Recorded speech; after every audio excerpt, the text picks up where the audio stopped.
Ya, kita masih membahas mengenai apa yang disangkakan kepada Aco, seorang komika yang saat ini menjadi tersangka pencemaran nama baik karena sempat mengeluhkan mengenai tempat ia tinggal, apartemen tempat tinggalnya di dalam bloknya. Dan saat ini proses hukumnya sudah di Kejaksaan. Keluhan ini seharusnya sesuatu yang wajar saja disampaikan, mengingat sudah ada dana yang dikeluarkan, sudah ada fasilitas yang dijanjikan, tapi ia merasa tidak terpenuhi sehingga mengeluhkan hal tersebut. Nah, apakah memang konsumen akhirnya di sini tidak boleh sembarangan mengeluhkan fasilitas ataupun janji yang dijanjikan pada dia, atau sebenarnya harus lihat ruangnya juga, atau harus ada mediasi terlebih dahulu sebelum akhirnya menyebarluaskan melalui media sosial, Mas Mustafa? Iya, sebenarnya gini, apa yang dilakukan oleh saudara Aco kan sebenarnya sudah dijamin di dalam Undang-Undang Pelindungan Konsumen. Dalam pasal 4 sudah dijelaskan bahwasanya konsumen berhak untuk menyatakan keluhannya atau mengeluarkan keluhannya, juga berhak untuk berpendapat, juga didengarkan pendapatnya terkait barang atau jasa yang dikonsumsi. Ya. Nah, dalam hal ini ketika konsumen memang ada etika, ada tahapan-tahapan yang memang harus ditempuh. Nah, ketika memang tahapan-tahapan secara musyawarah atau secara kekeluargaan tidak menemui hasil, makanya menjadi menyampaikan pendapat atau keluhan di ruang publik menjadi salah satu pilihan, apalagi di era globalisasi sekarang dan di era sistem informasi sekarang. Nah, permasalahannya kemudian mungkin ada beberapa konsumen juga yang kurang aware terhadap hal ini.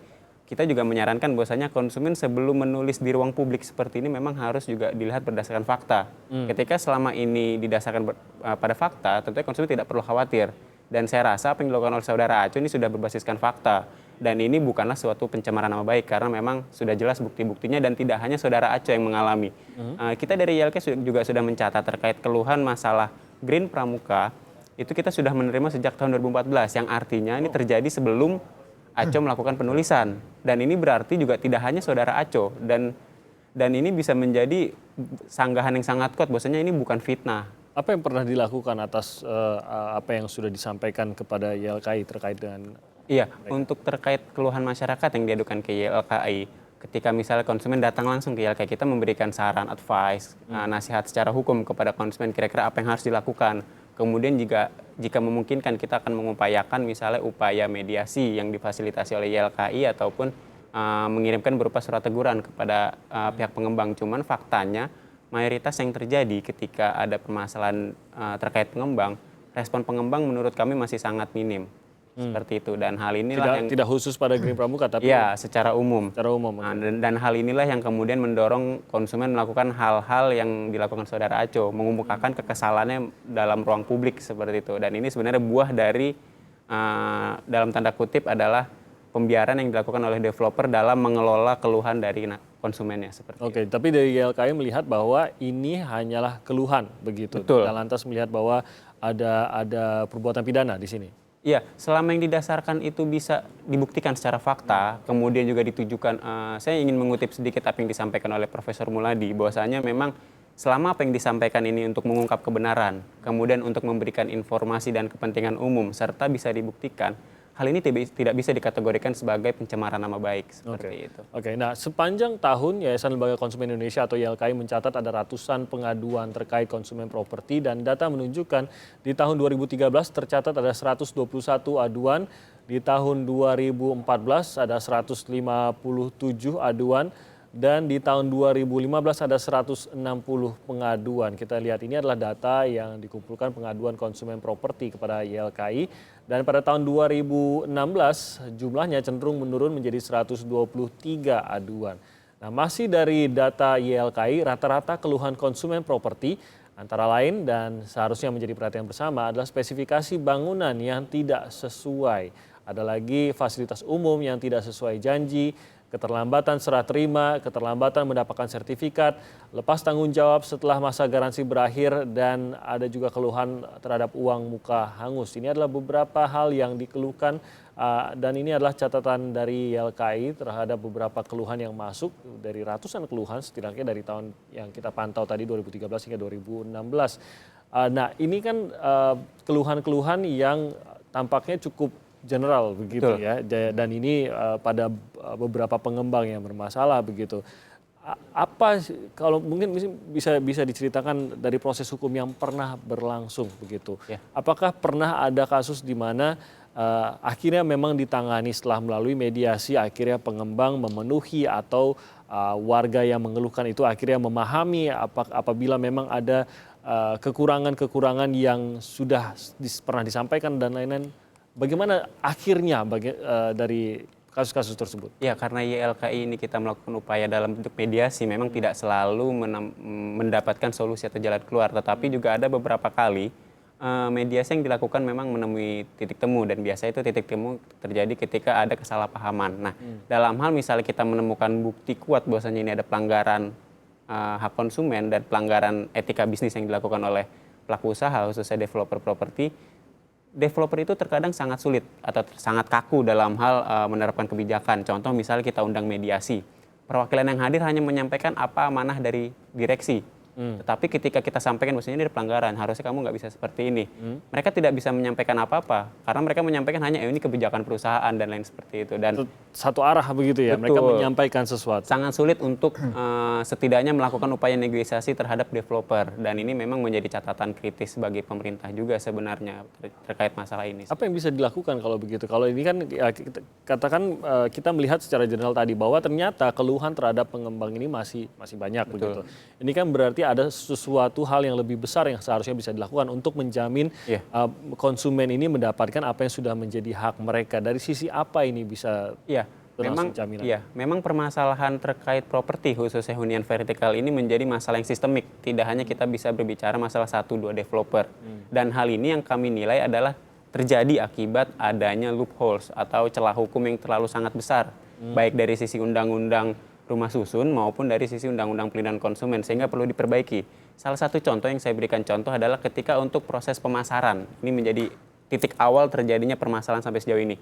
Dalam tahap pemasaran, dalam Undang-Undang Pasal 42 Undang-Undang Rumah Susun 20 tahun 2011, tidak diberikan penjelasan sangat rinci terkait masalah pemasaran. Hanya dijelaskan bahwasanya pemasaran yang dilakukan oleh pelaku pembangunan itu ada memenuhi syarat-syarat tertentu. Misalnya contoh status tanah, IMB, perizinan dan lain sebagainya. Hanya seperti itu. Sedangkan tidak dijelaskan teknisnya seperti apa. Apakah harus misalnya contoh marketingnya harus menyampaikan apa yang menjadi dasar perizinannya, atau marketing harus menyampaikan hal yang seperti apa dan harus bisa dipertanggungjawabkan.